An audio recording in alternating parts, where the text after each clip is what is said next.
फोडून, स्वतःचा प्रपंच फोडून राष्ट्राचा प्रपंच करणारा पती पुरुषोत्तम भगवंतांनी जर मला या जन्मात दिलाय तर जन्मोजन्मी हाच पती मिळावा, याला म्हणायचं पतिनिष्ठा.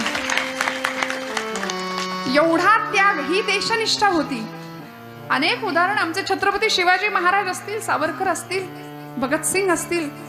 22-23 वर्ष हे फासावर जाण्याचं वय होतं का हो? इकडे फाशीचा कार्यक्रम चालू आहे आणि भगतसिंगांची आई ढसाढस रडतीये. लोक विचारतायत, आई साहेब तुम्ही का रडता? भगतसिंगांच्या मातोश्री म्हणतात की मेरा भगत जा रहा है इसलिए मैं नहीं रो रही हूं. माझा भगत निघून चाललाय, त्याला फाशी दिली जाते म्हणून मी रडत नाहीये. तर माझा एकच पुत्र मी या देशाला देऊ शकले म्हणून मी रडतीये म्हणाले. याला म्हणायचं देशनिष्ठा. केवढा मोठा त्याग श्रोते हो. आणि हा त्याग तुम्हाला मला जमावा याकरता तुकोबराय आम्हाला ही आचारसंहिता भक्ताची सांगतात. काय असलं पाहिजे भक्त म्हणवून घेण्याकरता?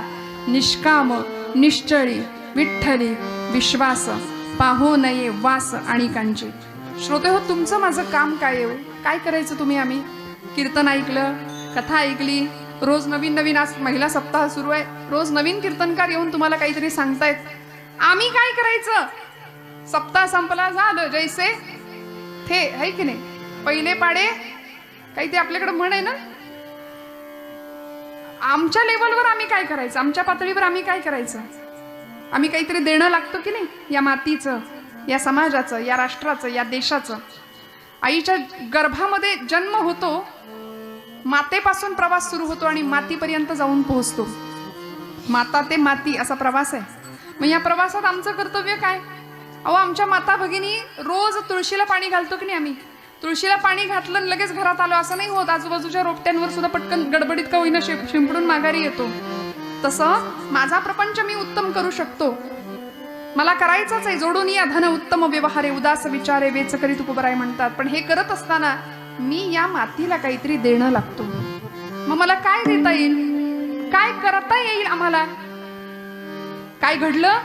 एका जंगलाला वणवा लागला होता, मोठा आग लागली होती, जंगल पेटलं होतं.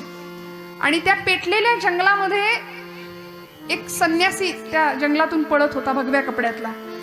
एका झाडाच्या उंच शेंड्यावरती एक पक्षी बसला होता, एक गरुड पक्षी बसला होता.